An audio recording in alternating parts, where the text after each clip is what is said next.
Beyond the Gate, our Full Metal Alchemist Brotherhood podcast. I'm Megan. And I'm Meg. And today we are on episode 5, Reign of Sorrows. So in this episode, Edward and Alphonse are attacked by Scar, a mysterious killer wanted for a string of gruesome murders. His powers are incredible, and his obsession with slaying state alchemists might be justified. And this corresponds with the manga, Chapter 6, The Right Hand of Destruction, and Chapter 7, After the Rain. And before we begin, we have something fun!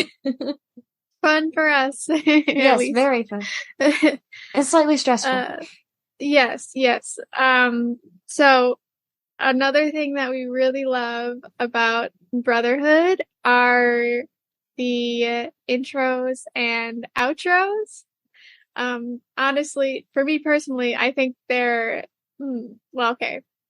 I think they're some of the best intros and outros. I was gonna say, I do really love the Demon Slayer intros and outros. So those might be, I don't know. I think if there was, the fact that there's English versions for all of the Full Metal, you actually. Yes, we know what it means, what the words mean. Yeah, I'd say my big contender for that would be the opening for Erased. I really like that one. That one's good too. But yes, getting into the intros. So, as usual with anime, there will be multiple intros and outros throughout the whole series. But the first one, yes, I think that there are 5 intros and outros for Full Metal. Yes. So the first one is... The intro is called Again by UE, and then the outro is Yuso by Sid, and Yuso, we'll come to that actually when we okay. get into it. So the intro, we have, well, obviously we've watched the intros and outros in the show, but we found them without credits over them, so we could really look at the imagery. And we also listen obsessively to Amelie's album that she made of English covers from Full Metal Alchemist. So we know the English translation. It may not be perfect, but it's the best, not word for word, but it's the best translation that we could find. Mm-hmm. So, yeah. And I think we will make a YouTube playlist. Yeah, I already saved her playlist to our channel, so. But also, the imagery with, the song playing over. We should make an intro for that. I mean, a playlist for that. We definitely will. So, getting into it, we just wanted to give a few comments on the intro and outro before we start getting into this episode. So, we each chose a favorite line. And mine from the intro is, "It's so nostalgic, maybe all the love is worth the pain." Yes, and mine is actually the same one. And at least for me, I like this line because despite everything that they've been through, or you've been through, it's worth it in the end. Yes. Kind of how I interpret it, at least. Definitely. And to me, I chose a line because nostalgia is something that's very important to me, holding on to memories, and love is very important as well. And then, favorite line of the outro, "Hey, do you still remember the red color of that evening sky?" And that's a weird one to choose, but I'll get into my reasons later. Okay, yeah. And mine, I picked, but it lives on in you and me, which we'll cover very soon why I like that line. All right. So, intros and outros for anime are notorious for having a whole lot of stuff happening at once. And so, we're just going to comment on what we see as the song is playing, without doing a play-by-play. In the intro, you see a man that looks like Ed reaching out, and there's strange runes in the background. And just a note about when you do see Ed in the intro and he's walking towards the camera, he also thrusts his hands out.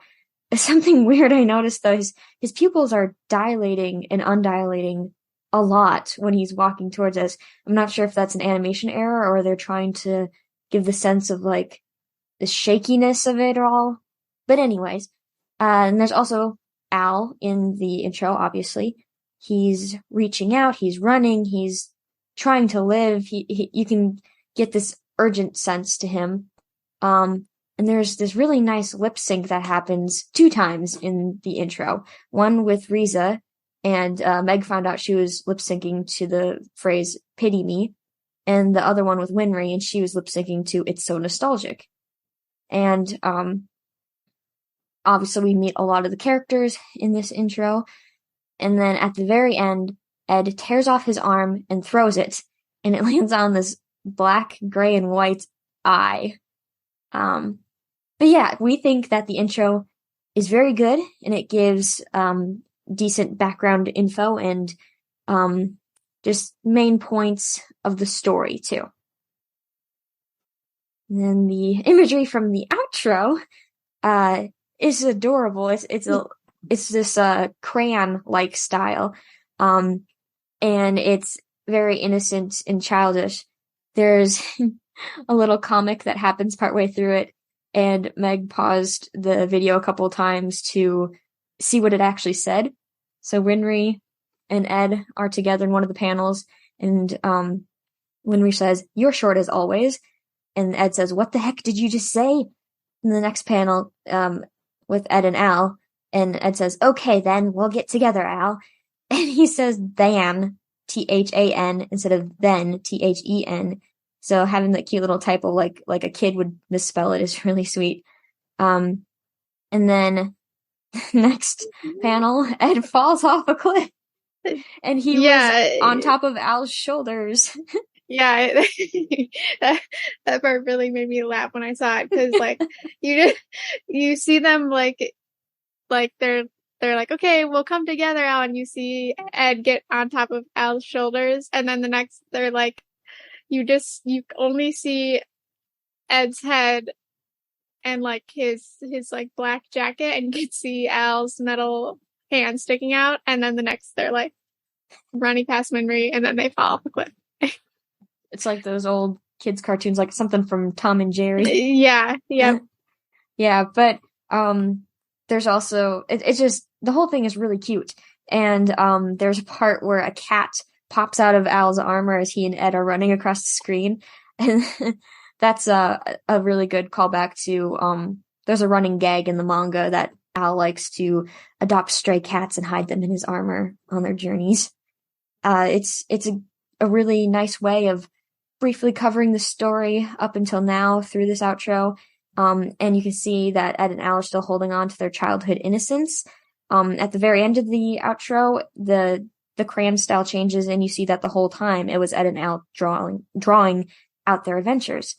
And you can imagine that in another world, the whole plot of Full Metal Alchemist could just be the two of them, those boys, just playing a game of make-believe. And I guess going after we kind of talked about imagery, going back to the songs and like why we think they were picked. So again, the intro song, just looking at the English lyrics, it's kind of about, it's about, making a mistake, and like all the emotions that come with that. But you still need to, move forward. Don't try to wish for something that can't be, that has already passed. And then the outro, I think, so Yuso means a lie or something that is not true in Japanese. So basically the song is telling you that at least to me, that the imagery, like this fantasy that they painted is not, it's a lie. It's not what actually happened. They aren't children anymore. And as much as they would like to pretend they can go back to being kids, they can't. And that's why I picked my favorite line, but it lives on in you and me. It's kind of a hopeful note that although they have lost their innocence, that maybe one day they'll be able to return to that, and they haven't forgotten about those times as well. And that leads into my favorite line. Hey, do you still remember the red color of that evening sky? I kind of chose that one. Yeah, it has significance for the brothers, but all that was going through my head was days I used to spend as a kid playing outside, and most likely with my brother or my friends, playing outside and seeing the sunset happen, and that brief moment of knowing that the day is almost over and you have to go, but if you could only just stay out a little bit longer. So there's that longing to it. Yeah, it really resonated. It's a good song because it's like we're not innocent anymore, but we do remember we wish we could be. Yeah, we wish that we could be, and we do remember what it was like to be innocent. Yes. You know. Yep. And going back to the imagery for just a second, to finish up our thoughts, the intro sets up for what's to come, and it also caters to manga readers who know what is coming. And in the outro shows Adele's innocence and regret of losing it, as we said. Now let's get into the episode. Getting into the episode, finally. Ooh. There's a lot in this episode. I'm we'll getting jump right out my book to prepare. All right. I also, that's funny. I have my book and I also marked some spots. Yes. So we start with a flashback of baby Ed talking to his mother, and he has transmuted a horse and he's so proud of it, and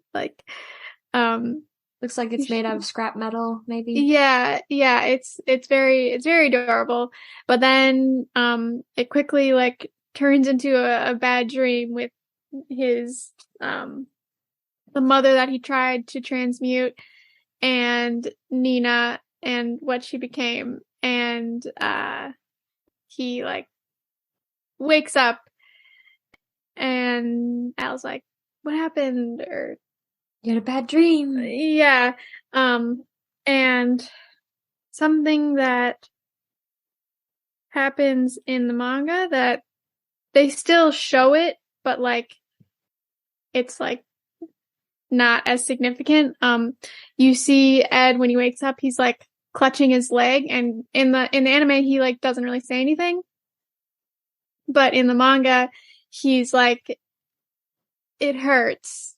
He's talking about his automail. It's not just some cool accessory. It's, painful. It's painful. Yeah, and going back into the manga for a brief second, the flashback is way shorter in it. No less significant, but it doesn't have Nina and Alexander in it, so it doesn't get that really warped, terrifying, visuals to it. But it's Ed running up to his mom, giving her the present, and her saying, thank you, Edward, you really are special, being able to create something so wonderful. But it's too bad you couldn't put me back together, too. And you really have to read the manga because the drawings are just so powerful. And Ed wakes up, and like Meg said, he is clutching his leg. He's breathing heavily.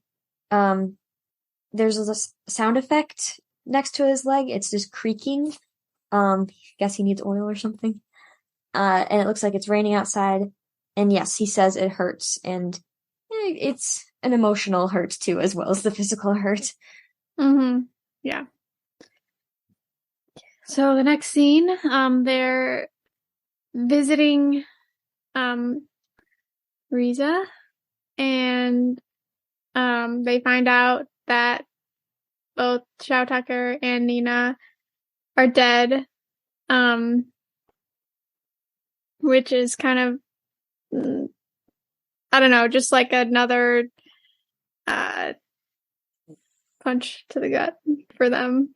Like they've been thing after thing has happened, and now this. And originally they want to go see the bodies, but Riza says no, and I think that's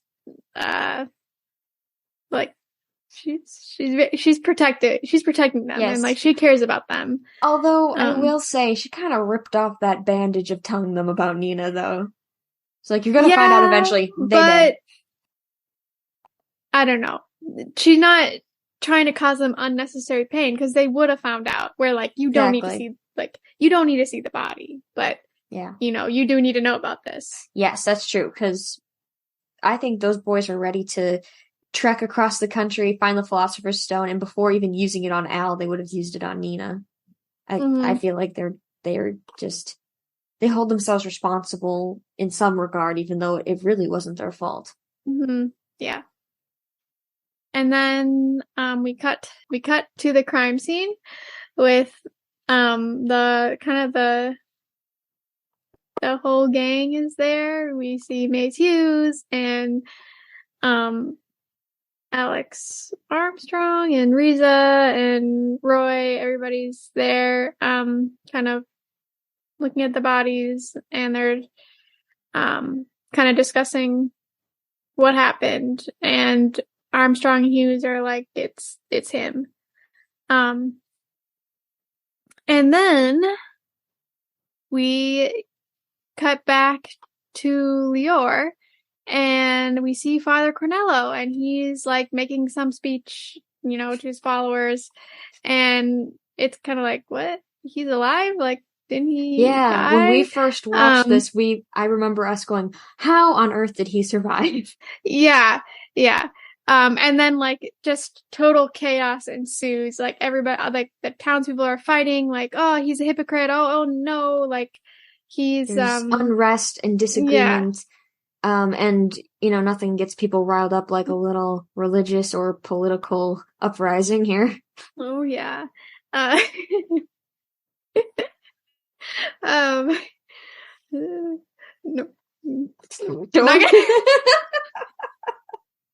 Don't you dare. Not saying anything at all. And then we see those strange creatures again, humans, lust and gluttony, and they're like just watching everything happen. And then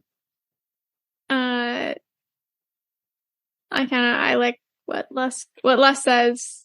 Just she's like, hatred breeds more hatred, and like humans never learn from their mistakes. Or I thought that was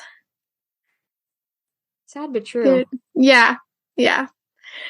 And then Father Cornello comes up to them and is talking.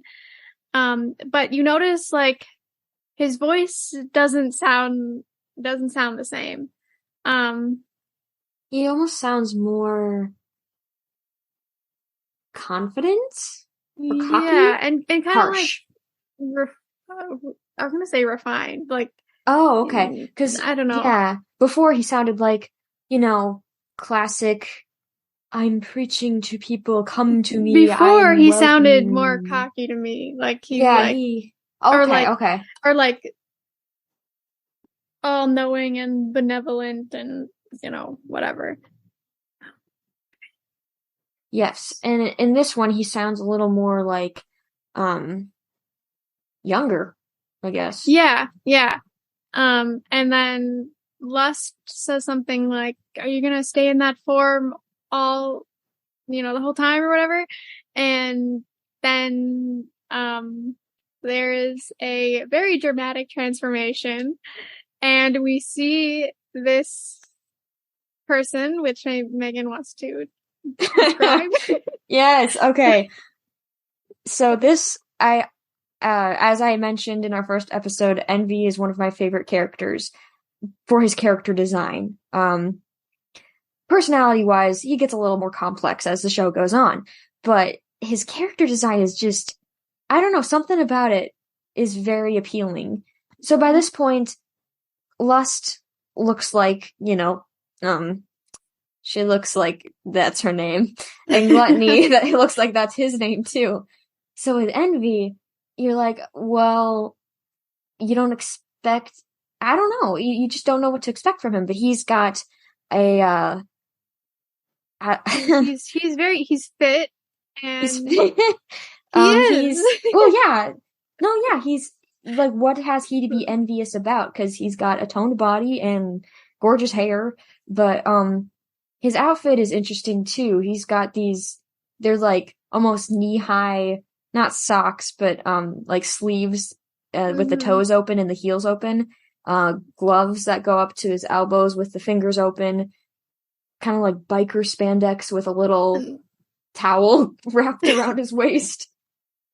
And like a crop top, like a high neck crop top tank top thingy and a headband. He's like the most fashionable out of all of them. Yeah, he's very. I like his style, to be honest.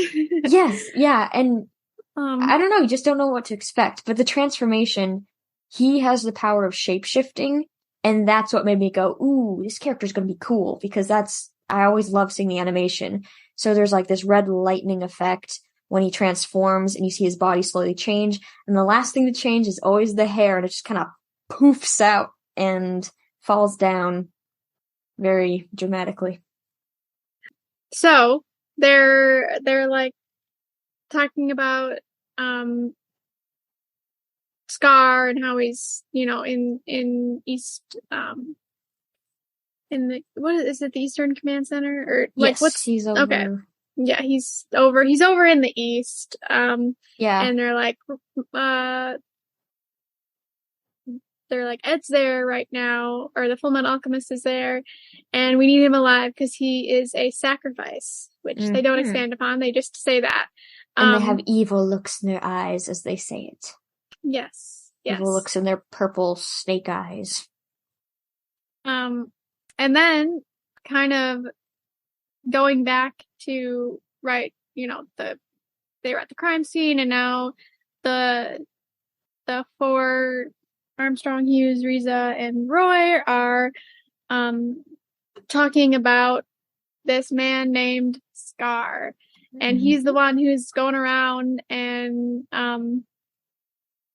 killing state alchemists, and he's got a giant X-shaped scar on his face. And Hughes is Hughes is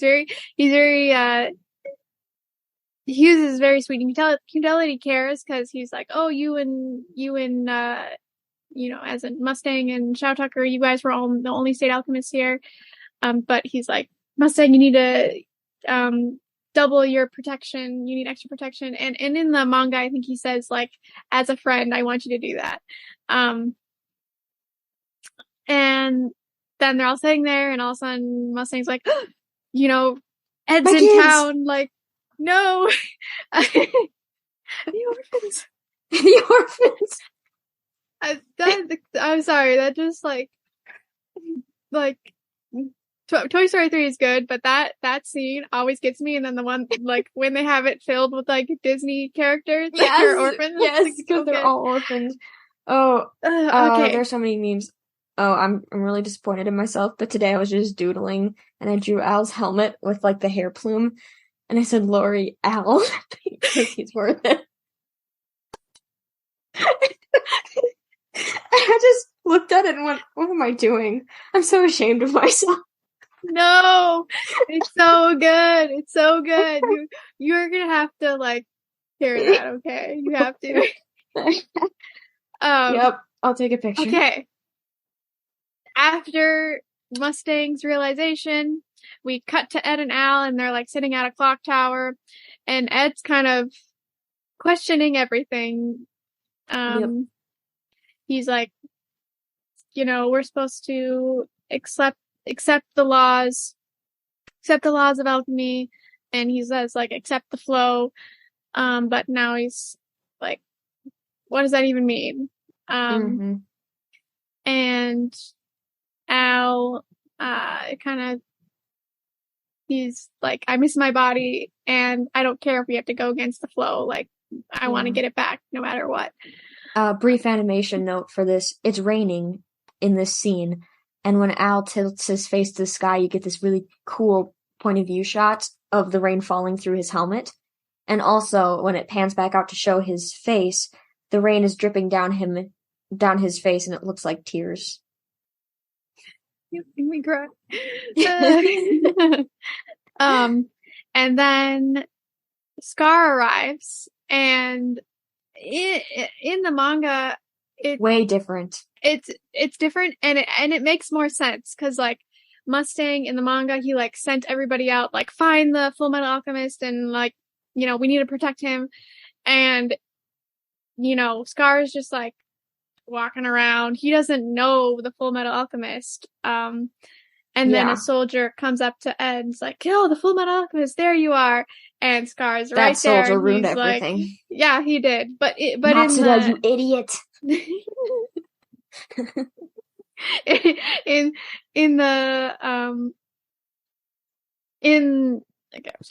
the anime, Scar just like walks up and is like, are you the Full Metal Alchemist? Which is like how, oh, well, actually, okay, that's not completely like, you're the Full Metal Alchemist. Because like there's literally a giant metal, a suit of armor. So yeah, I guess, yeah. You could, you know. Yes. But also he has no idea that, anyway.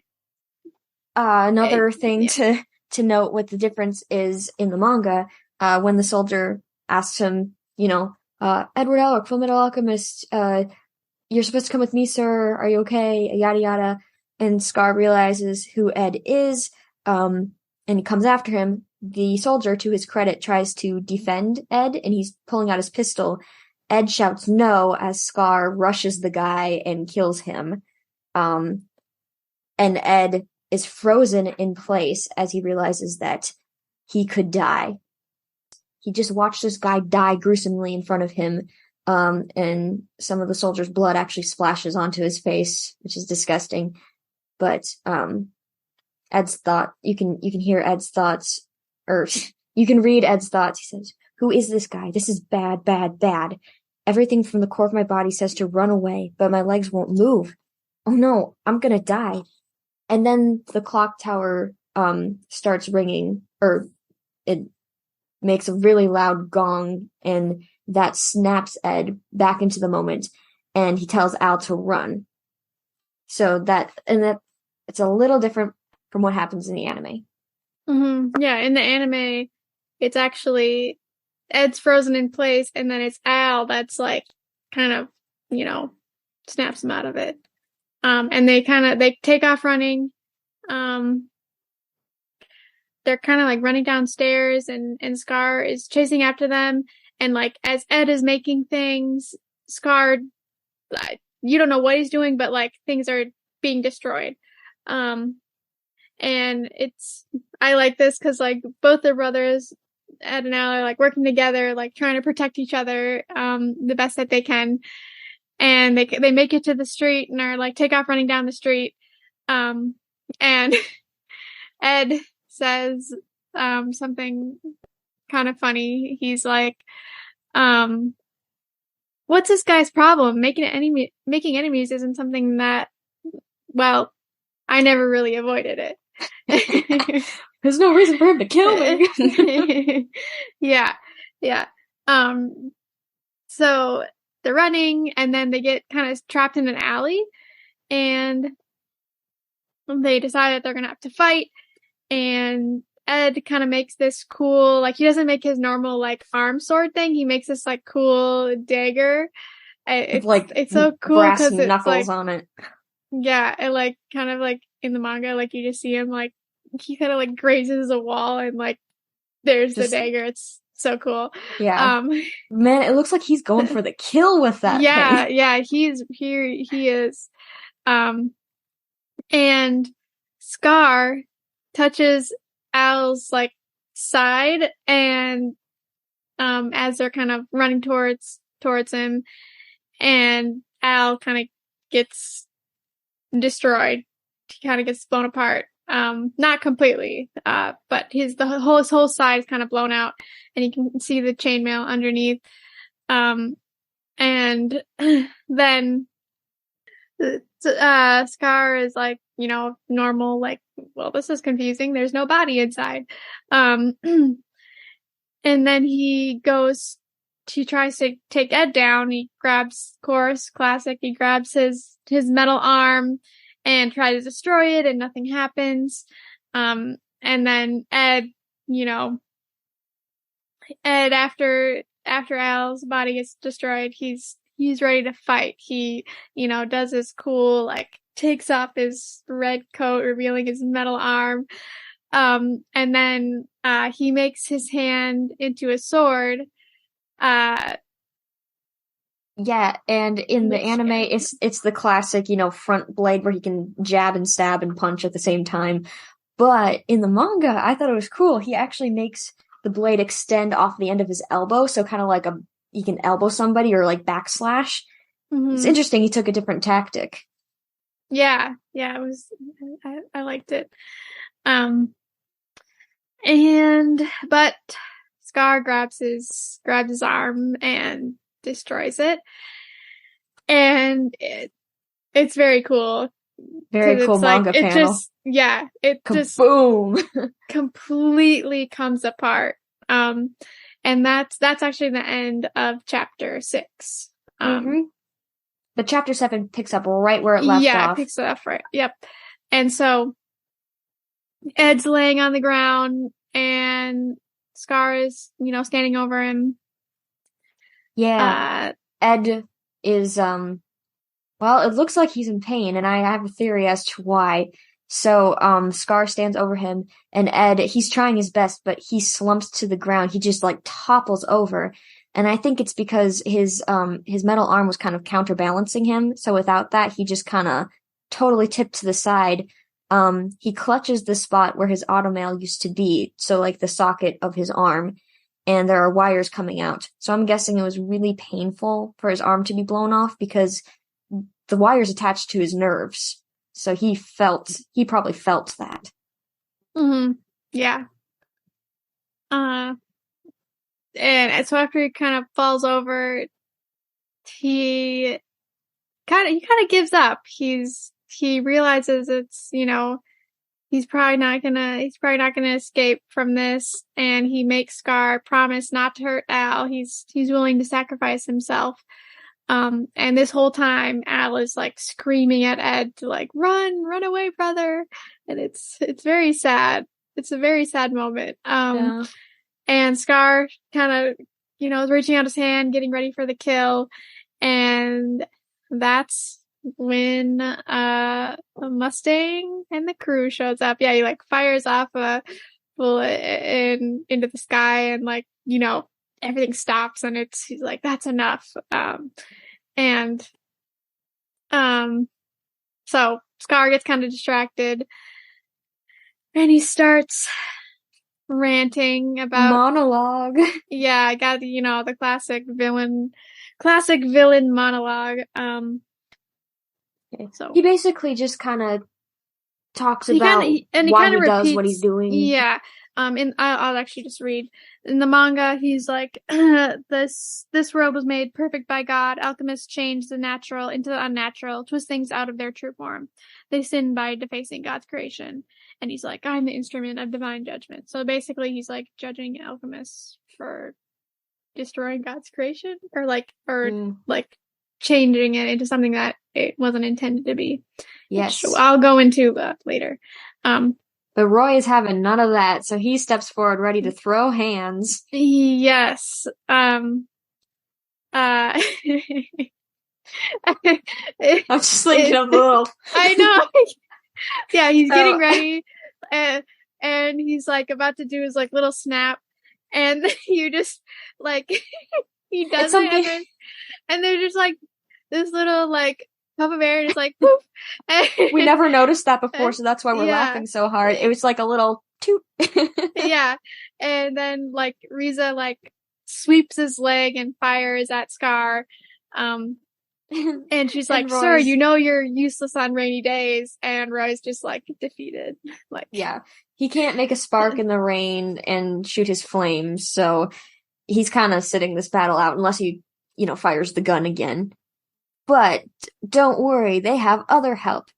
Alex Louise Armstrong shows up and just tries his best. Yes, and his shirt comes off in the process. Yes, almost. It's literally like he's maybe on screen for like 10 seconds at most, and then he's shirtless. And Riza's like, "Why didn't you take this? Like, yeah, do you have to take your shirt off?" And he says his classic Witness line. The alchemical. I'm finding it. Okay, thank you. I can't do it verbatim. The elegant alchemical technique passed down through the Armstrong family for generations. Generations. And that's a kind of his catchphrase. Yeah. His family's very traditional or something. Yeah, and they're military. Yeah, and they're powerful and they're cool. And they all have the little hair twisty as we thing. may or may not learn later. Maybe. And so Armstrong and Scar kind of duking it out, and all of a sudden, like, everyone realizes that Scar is actually using alchemy, which is he's kind of a hypocrite for that, like, because he was just ranting about, like, you guys use alchemy, like, you should, die or whatever. But he, as Ed points out, there are 3 parts to, like, an alchemical reaction. It's analysis, which is basically just like figuring out what you're trying to transmute is made of, which is why when Scar is like trying to destroy Ed's arm, he can't because he thought it was human flesh. Mm-hmm. And not metal. So that's why the first time when he grabbed his arm, he couldn't destroy it, but then the second time he could because he knew what it was made out of. So anyway, yes. So analysis and then deconstructing and reconstructing are the 3 steps. Yes. And Scar's stopping at the deconstructing stage. He's just destroying things, not creating anything. It's proving that Scar is very smart, though. And then he and Armstrong are still fighting, and it's 2 big guys fighting against each other. I'd say Armstrong has the advantage of strength, while Scar has the advantage of speed. But as they're fighting, Armstrong seems to be getting Armstrong seems to be getting the upper hand, but Scar notices that there's an opening while Armstrong is fighting, and he reaches for him, and you think he's gonna get him, Armstrong's gonna be dead, but then Armstrong just jumps back and retreats. And Scar's like, why? And you find out a split second later when Riza just fires at him. And she does nick him. You see blood and Scar's glasses come off, but she only grazed him. Yes. And when his glasses come off, you see that he has a unique colored eyes. His eyes are red, and they kind of put together that, he's got red eyes, he has darker skin, he's an Ishvalan. And that kind of clicks for everyone. Except the audience. Yeah, except for the audience, which we'll get into very soon. But Scar kind of realizes there's too many of them, and he destroys the street and heads into the sewers, and the battle's kind of over. So as soon as the battle ends, Hughes shows up. Pops out of nowhere. Yeah, he just pops out of nowhere, and he's like, everyone's kind of like, where were you? And he's like, well, somebody had to stay alive and live to tell the tale. Yeah. And then Ed goes up to Al and's like, "Are you okay?" And Al just starts beating it up. He's like, "You're so stupid. Why didn't you run away when I told you to?" And Ed's like, "Well, I didn't want him to kill you. I was trying to protect you." And Al he's very upset. This is the first time we've heard him angry. Yeah, we have not seen him get this heated. It's not just anger, it's also fear and desperation and sadness. It's like everything together. And which just props to the voice actor, because I loved this scene. She's amazing. So good. But yeah, I wanted to read Al's lines from the manga. Yes, so he and Ed have just been arguing back and forth, and Ed's like, "I wasn't gonna leave you, yada yada yada, don't talk to your big brother that way." And Al says, "I'll talk to you however I want. You have to live and keep living, so you can do more research. You have to find a way to get our old bodies back, and maybe even save poor girls like Nina. I won't let you throw away that chance. If you did, I'd never forgive you." So, all the emotions spewing out of him. Yep. And then his arm falls off. Yes. Oh, so good. It's like, great, now my arms fall off, and it's all your fault. You idiot. It's sad, but also it's very funny too. Yes. Little humor to diffuse the serious situation. Yeah. And also, kind of during this scene, you kind of realize, like, nobody except for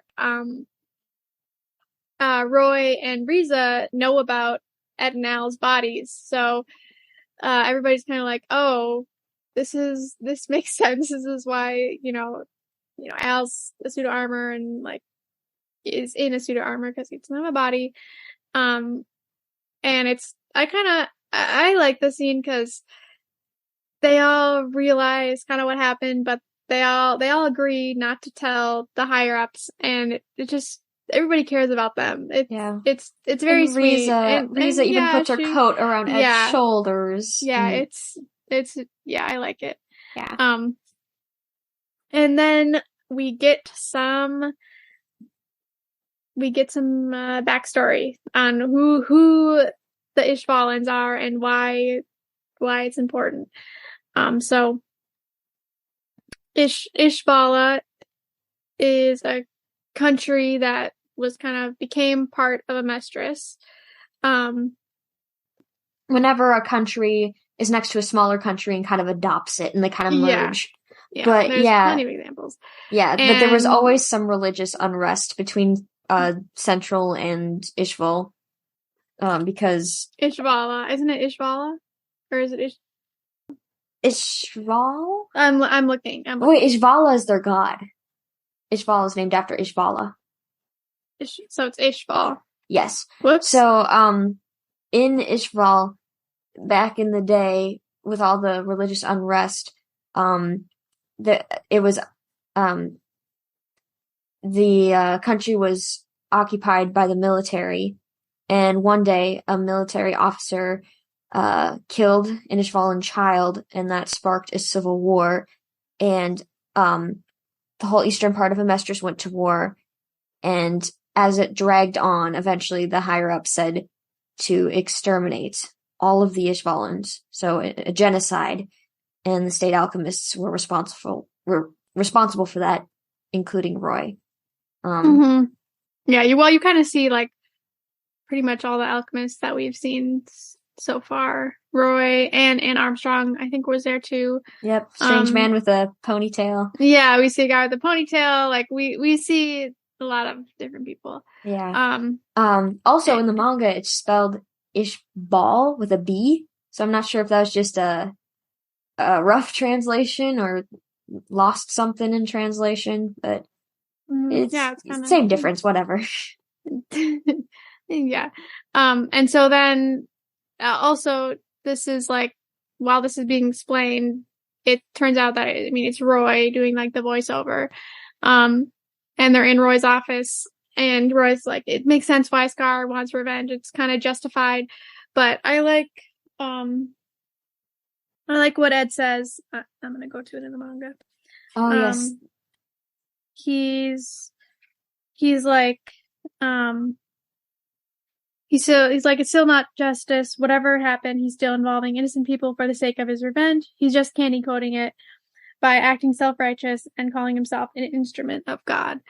And so that's kind of interesting because he basically is like, Scar's what he's doing is wrong, and he's trying to justify his actions by using his God, which people can also hide behind religion. Yeah, which is also something that has happened throughout history. Like the Crusades. Yeah, the Crusades, and I would say like 9/11, and like, some of the horrible tragedies in real history.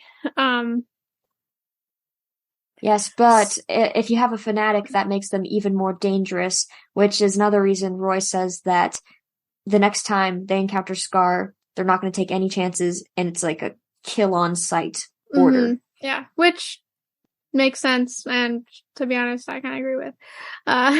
Ed seems a little uneasy about it. Yeah, he doesn't seem that happy, but I'm not as nice a person as him. You're also older than him. Yeah. Yeah, I'm 50, guys. You've got more experience in the world. Well, actually, he's more well-traveled. Never mind. Well, you know what? Age has nothing to do with it. Yeah, like, we don't need to get into that. No. So, and then it kind of ends with everybody's like, what are you and Al gonna do? And Ed's like, well, I need to fix Al's body, but I need both my arms to do that.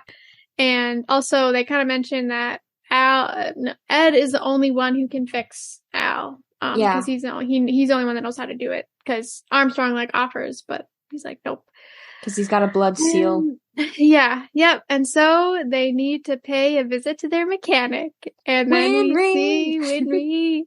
All right. Yeah. Yeah. And I also wanted to say, kind of 1-for-1 with the manga, but something cute they added was Ed's like, I need to get my arm back and fix Al. And Riza's like, oh yeah, without your arm, you're just, and she trails off and everyone fills in the blank. And, Havoc says, he's just a little brat who swears a lot.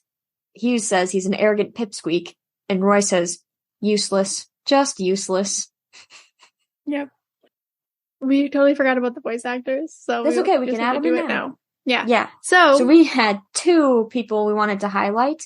Obviously Scar, but the other person was actually the narrator that you hear at the beginning of each episode. And I don't think he gets enough props. So yeah, I think I want to read what he says. Yeah, go for it. I need to find it quickly.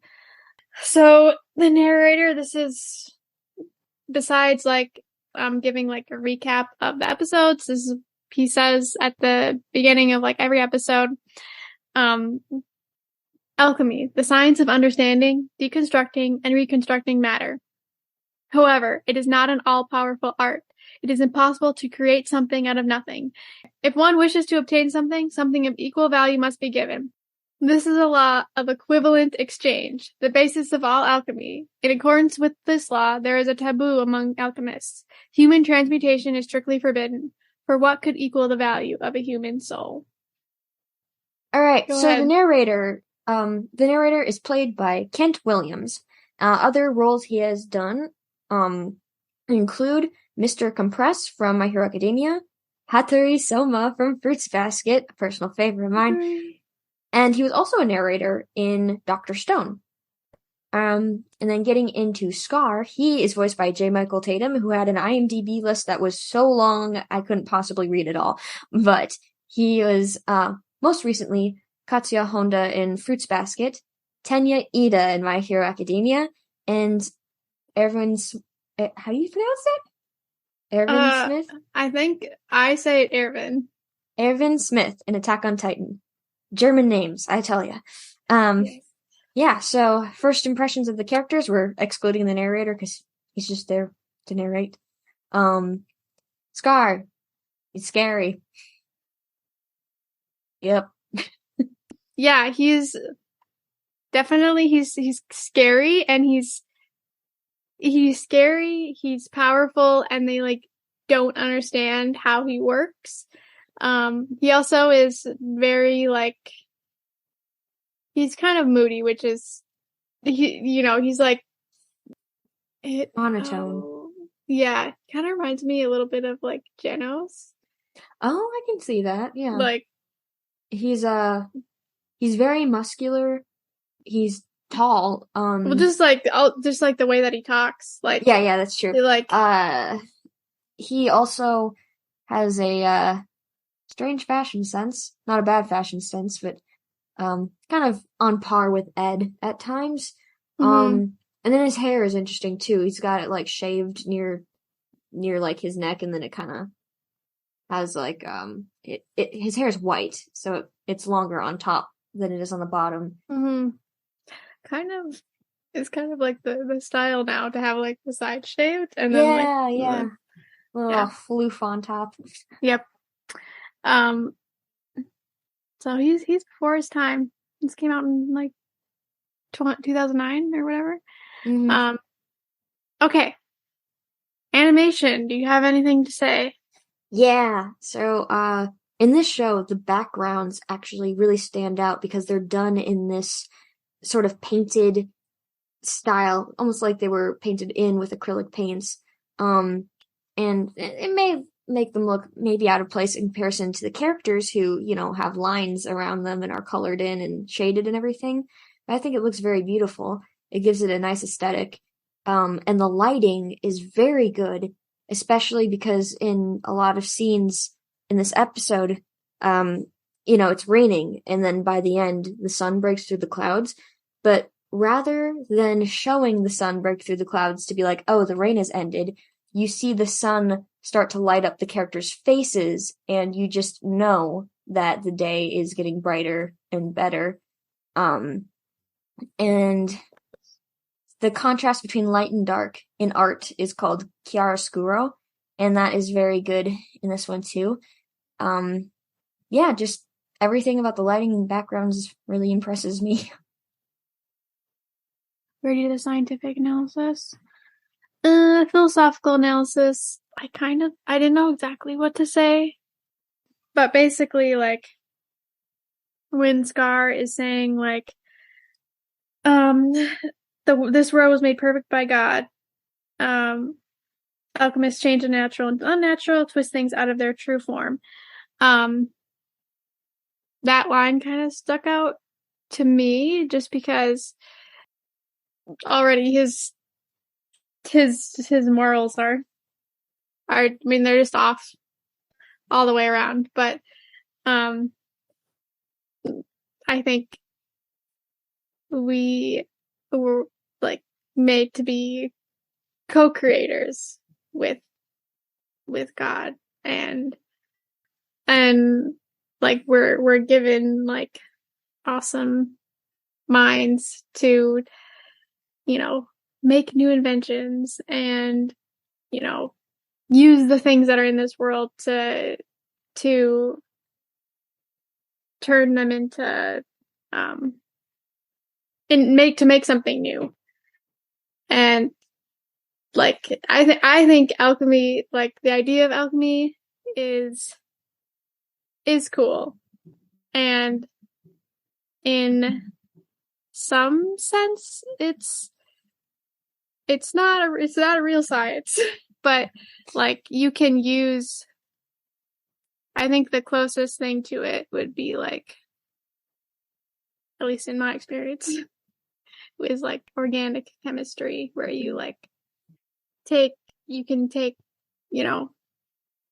one substance and combine it with others by like heating things up or cooling things down, and like, anyway, I don't know where I'm going with this, but well, I think I know what you're saying, because I mean, in this world, alchemy is a science that anyone can learn. It's the tools that God has given them to expand their knowledge and explore the world around them. And they can be used for evil things, like with Tucker and Nina. Or they can be used for really good things, like protecting your brother, or, just making something that helps someone. Mm-hmm. Or like, I mean, we see Ed and Al use their alchemy for good all the time. Like in Lior, they broke the radio and then they fixed it. And like, or like, in this is in the manga, but in the mining town, like, oh yeah, they helped free people. Oppressive. And like, yeah. Even though they technically like broke the laws of alchemy in that by making gold, like he like turned it back and it was all good. Mm-hmm. But anyway, it's just interesting, like to see.